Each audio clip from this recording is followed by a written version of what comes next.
Sign in.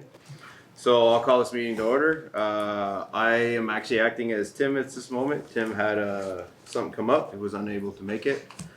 So at this time, I will also act as the moderator. So any questions, just direct them towards me.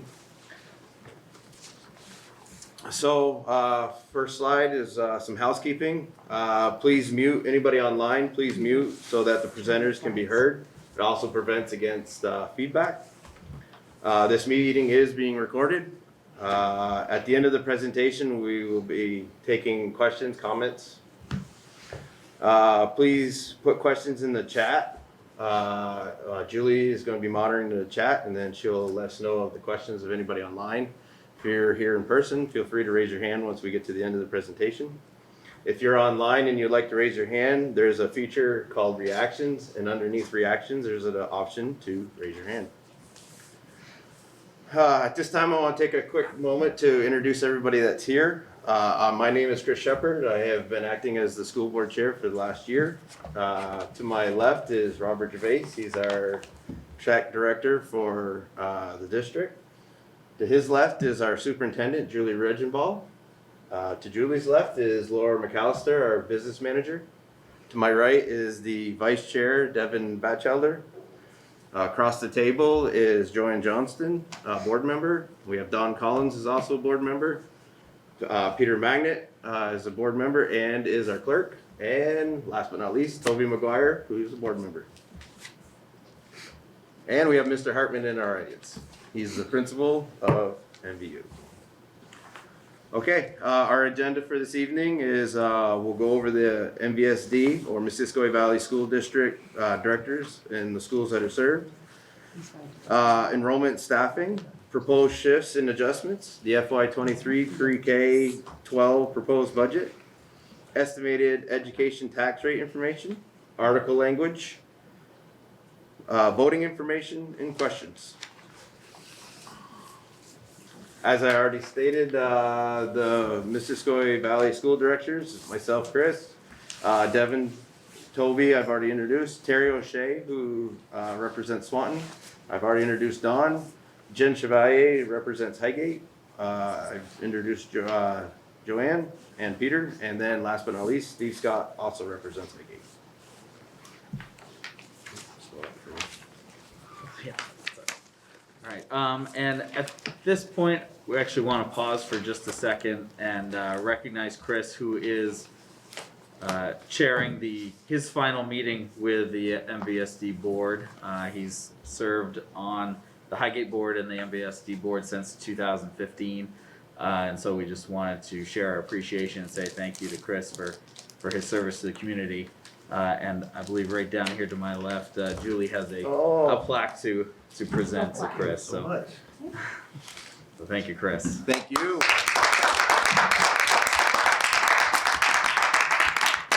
I appreciate it. Thank you very much. All right, so we'll continue. Back up one slide. Just a quick overview of the school district. The Unified School District from Missisquoi Valley consists of 3 elementary schools, Franklin Central School, Highgate Elementary School, and Swanton Elementary School, and then the middle and high school here at Missisquoi Valley Union. So we'll be going through a presentation today that has a lot of different pieces, a lot of numbers, will be shared. And we know the question everyone asks and really wants to know is what does it do to our tax rates? And so we're just going to start right there before we dig into the details.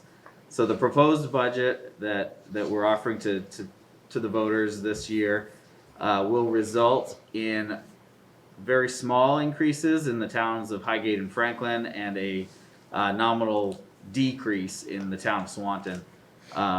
These range from about a 1.2% increase in Franklin, a 1.05% increase in Highgate, and it's a 0.7% decrease for the town of Swanton. So the numbers shown here would be the estimated tax rate, tax cost for a $200,000 property.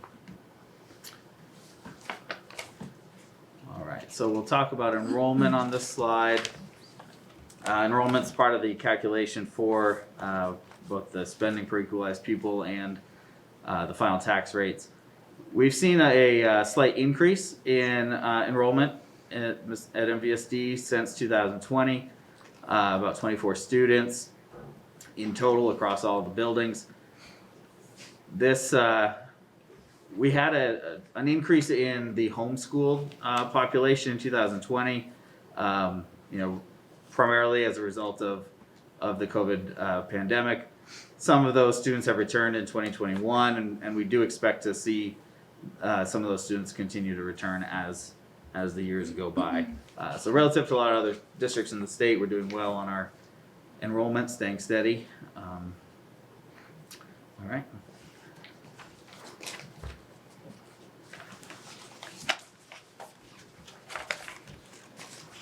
All right, try this by headphone. Is it working? Yeah, it may be a slight echo, but we're picking you up here. Okay. So That's, is that the mic over there? this is the mic, yeah. I'm gonna have to use that. Come sit next to Joanne. Sorry about that.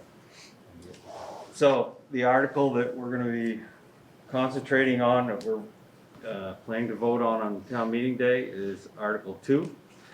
Shall the voters of the Missisquoi Valley School District approve the school directors to expend $41,050,423, which is the amount the school directors have determined to be necessary for the ensuing fiscal year.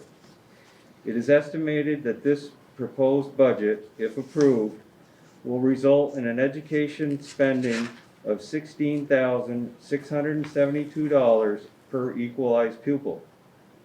This projected spending per equalized pupil is 9.21% higher than the spending for the current year. So voting yes on this article will approve our budget. Voting no would turn down the budget. So if we look at the historical data for equalized pupil for the MVSD, you can see the year that we merged, their first year, fiscal year 20, which is 2019 and 20, our equalized pupil rate was $15,233.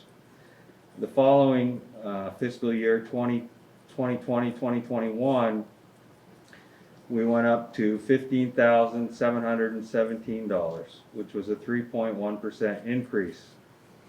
Our current fiscal year that we're in now, 2022, the actual is $15,266. That was actually a decrease from the previous fiscal year of 2.8%.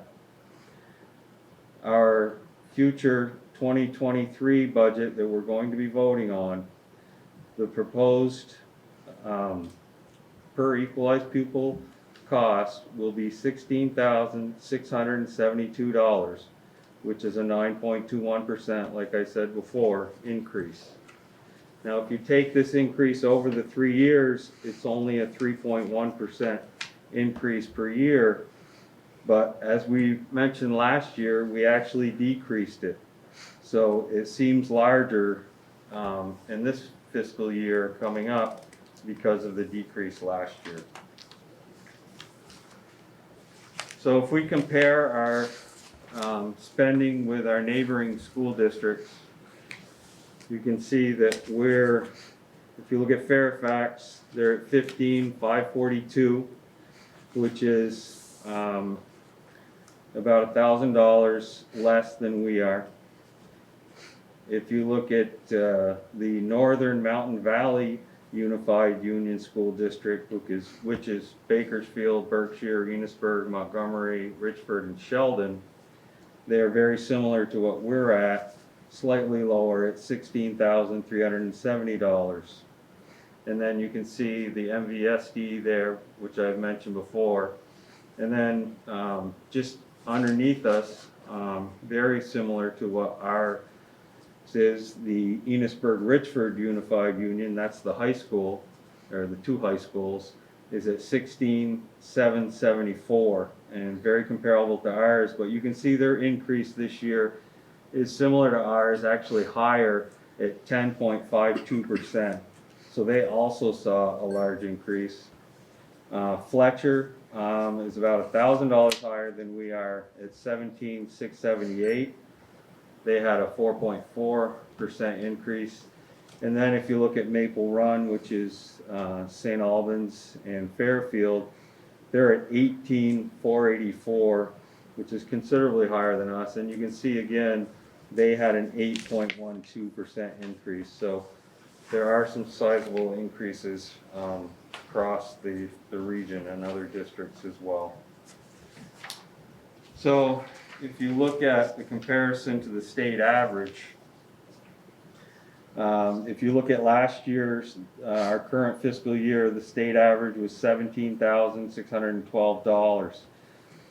This is our proposed 23, as I stated, is $16,672.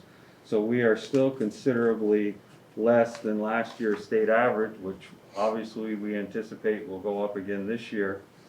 So if we compare to last year, we are $940 less than the state average of last year. I believe I'll be handing it over to Chris. Yes.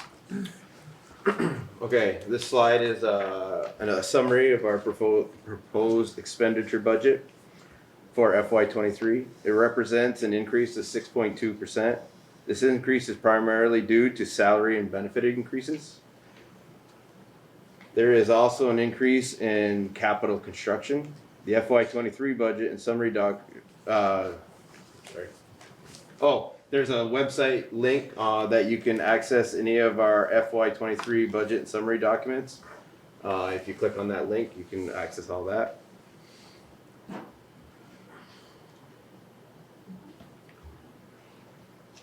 On this slide, this will highlight some of the proposed shifts and adjustments. First up is the union professional staff salary increase is recently negotiated. We did this to hopefully retain our teachers and have a better outcome for our students. Our union support staff, we increased their wages by $1 per hour as negotiated, as well as a mid-year FY22 increase. Non-union to be determined, 3% used for budgeting purposes. Health insurance premiums increased by approximately 5% for all staff, with the same ER and EE contribution at 80-20. Continued investments in building and grounds repairs and maintenance.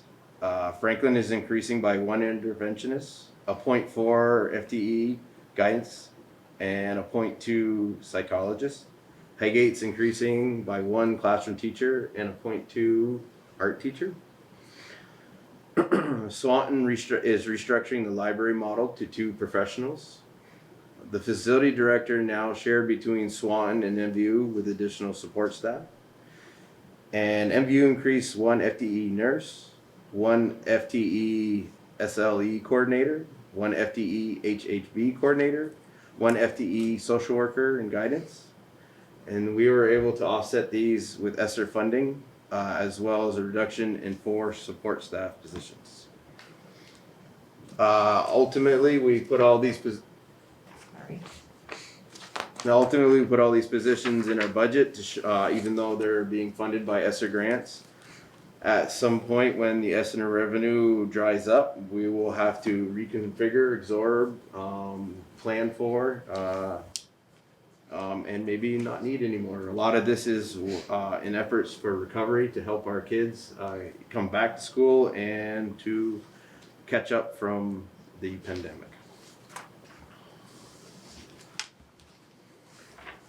This slide is FY23 expense budget breakdown by classification. Obviously our largest expense is salary and benefits, and then everything else is broke down into a much smaller part of the pie.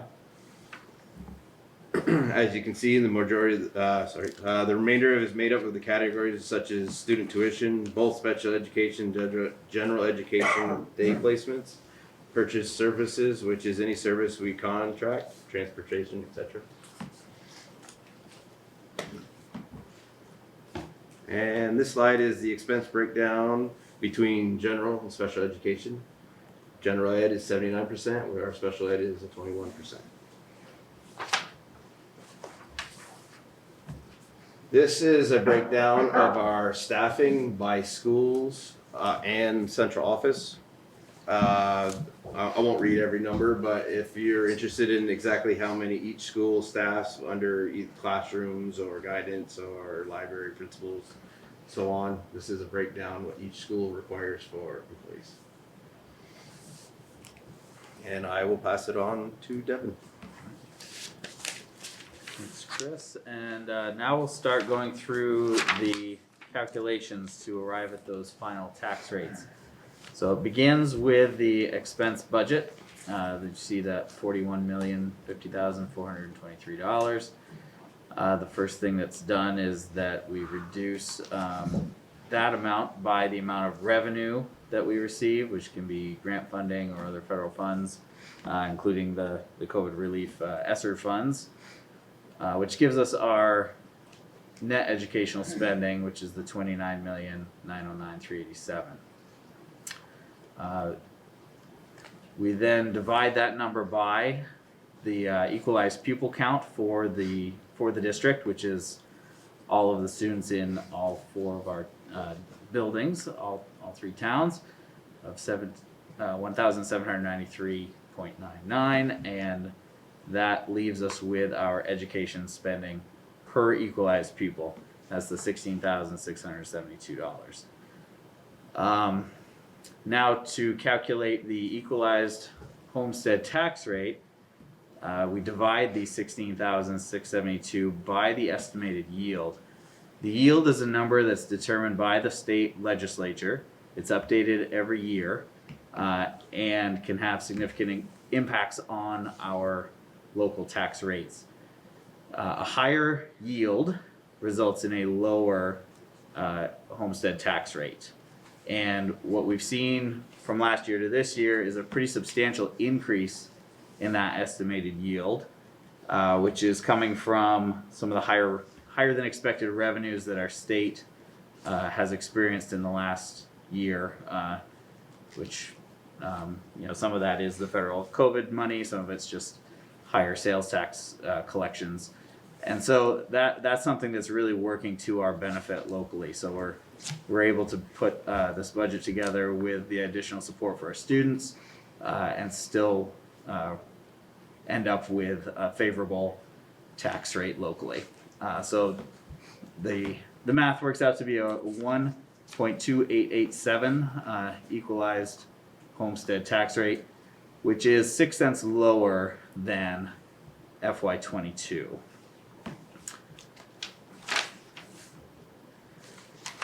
So our next slide here just kind of points out the decrease that we've been experiencing in our district over the last 4 years in that equalized tax rate. It's gone down each of the last 3 years, and then again a 4th year for our proposal for next year.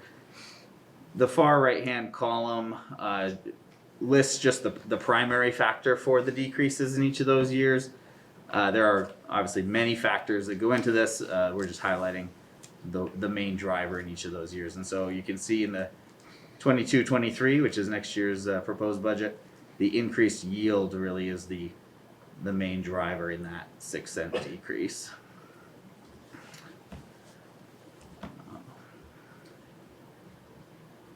And here it's those same values, but shown in a graph a little easier to interpret here than the table. So you can see that continued downward trend. So we're certainly pleased with that. Now the equalized homestead tax rate is something that is calculated for our district as a whole, but then we have 3 separate values for the common level of appraisal, and one for each town. This is again a calculation performed by the state. It's essentially I don't know, I maybe think of this too simply, but it's a comparison of sale prices to the listed price. So it's kind of a attempting to equalize all of our listing values to what the market value would be. So a lower number would indicate that the listed value of our home is lower than the market value by, so in Franklin, it would suggest on average, a home is listed at 90% of its, 90.71% of its market value. So to, the state then finally uses this to calculate the final tax rate for each town individually. So the lower the value in that common level appraisal line, the higher the estimated tax rate will be. And so that's why we see Franklin has the lowest, and so the estimated adjusted tax rate in Franklin is slightly higher than Highgate, and both are a bit higher than Swanton. And that's where we end up with our difference, where Franklin and Highgate have small increases to the tax rate, and Swanton will have a decrease going into next year.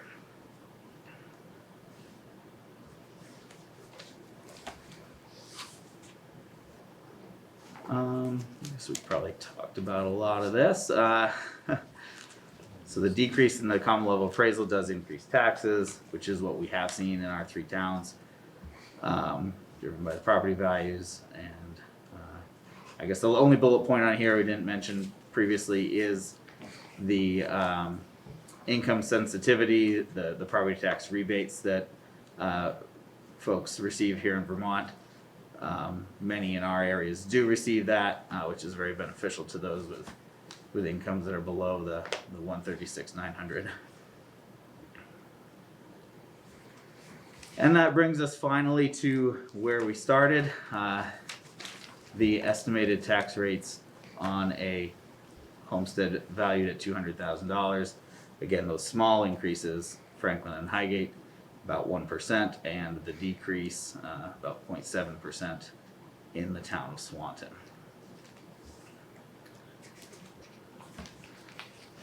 All right, so now we'll finish up with looking at the other articles that are on the ballot this year. So we'll start with Article 1, which is to elect from the legal voters of the said district the following officers. For moderator, we have Tim Magnet. For clerk, we have Nola Gilbert. For treasurer, we have Georgette Roddy. For school director from Franklin, Peter Magnet. For school director from Highgate, it is blank. We don't have anyone there. In a second, I'll talk about write-in. And for school district, school director from Swanton, we have Donald, better known as Don Collins. So as I said, there is no one running currently for the town of town of Highgate, excuse me, and so there will be no name there. So there is an opportunity to do a write-in. So if you look on here, for a school director position, you can write in a candidate to serve from their town of residence. So a Swanton resident can be written in under the Swanton school director from Swanton, but you cannot put them under for school director from Highgate. They won't be counted. So in order to write someone in from the town of Highgate, they need to reside in that town. Couple things to remember. Obviously, if it's a write-in campaign and there's different people that get written in, it's obviously whoever gets the most votes will be written in or will get the position. With that said, they do need to have a minimum of 30 votes to be able to get the position. So if they have the most votes and they receive at least 30 votes from the three towns, they would be awarded the position.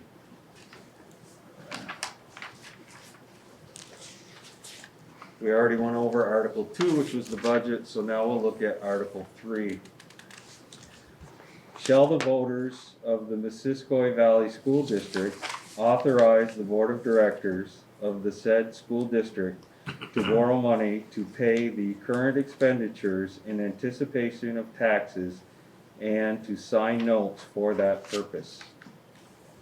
And I sure hope you approve that. So that brings us to polling places. So everyone knows that town meeting day is Tuesday, March 1st, 2022. If you're a resident of the town of Franklin, you will vote at the Franklin Town Hall at 5336 Main Street from 7 a.m. to 7 p.m. The polls will be open. In the town of Highgate, you'll be voting at the Highgate Sports Arena at 243 Gore Road, Highgate Center, again from 7 a.m. to 7 p.m. And from the town of Swanton, you will be voting at the Swanton Village Municipal Complex on First and Elm. And that again, all three towns will be voting from 7 a.m. to 7 p.m. And remember, you can always get an absentee ballot by contacting your town clerk, and you can hand that in anytime, or you can bring it to the polls on town meeting day and hand in your ballot at that time as well. So that concludes our presentation for tonight. I'd like to thank everyone for coming and everyone online for listening. And we will take any questions that you may have, and I will hand it back over to Chris. Thank you, Peter. At this time, I will act as Tim again as the moderator. So any questions, either here in person or online, we'll start by raising hands. Has there been any put in the chat yet? No. No, none in the chat. Do we have any questions here? No. No? Okay, so we'll leave it open to anyone online. Just go ahead and raise your hand. Purette has her hand up. We'll start with Purette Bouchard. Hi, I just wanted to say that I think it will be important to note that people are, from Highgate, that they will, if no one gets elected from that town during this vote, then not all is lost. That doesn't mean Highgate will not have representation. And I'm just wondering if someone should maybe go through and explain how there may be we may advertise for someone to fill that position, and that the board will interview and then appoint someone. Because I don't want people to think in Highgate that they're desperate to find someone and then they can't find someone and they're worried about it. I just wanted them to understand that they will get representation eventually. Thank you, Purette. You actually did a great job at explaining it for us. To echo what Purette said, the position will remain open, but the board will request probably letters of interest, and they would hold some interviews and appoint somebody for the remainder of the year. And then I believe the position would be up for election next town meeting day.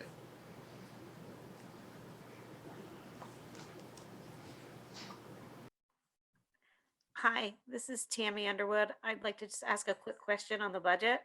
Sure. Under the proposed expenditures, which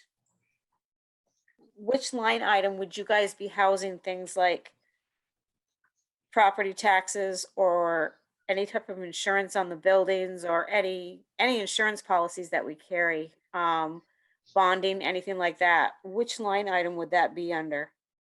I will pass that question on to Laura McAllister.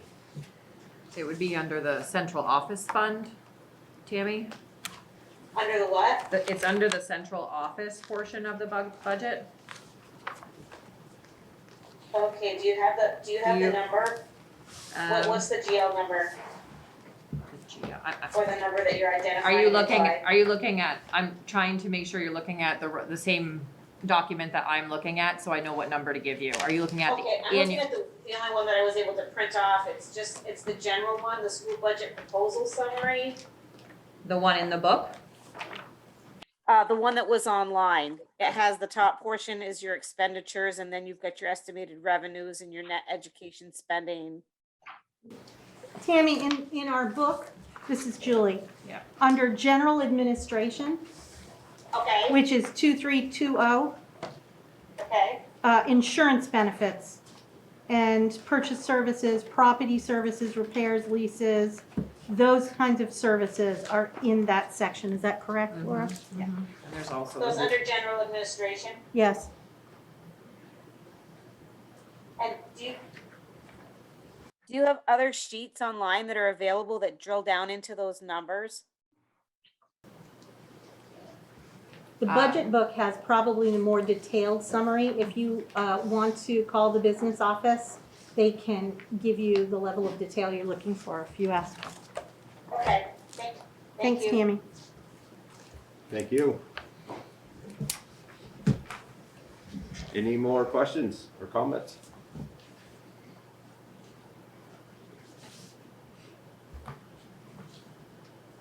I actually have a question Toby, go ahead. about the, so if the Highgate position, if it's filled, it's for a year, Yes. and then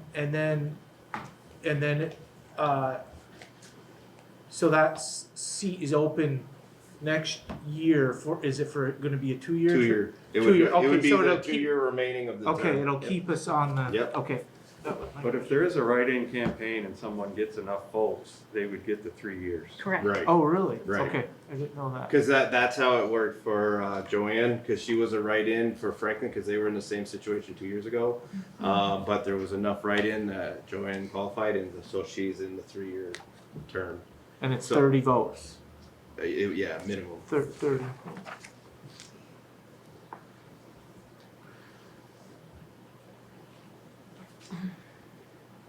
Any more questions? Okay, I guess that concludes our information meeting. Once again, I want to thank you everyone for coming and participating. If there's any questions, feel free to reach out. Our emails are on our MVSD webpage under school board. And then, as always, Laura is very willing to answer in-depth questions also at our business office. Thank you everyone for coming, and have a great night.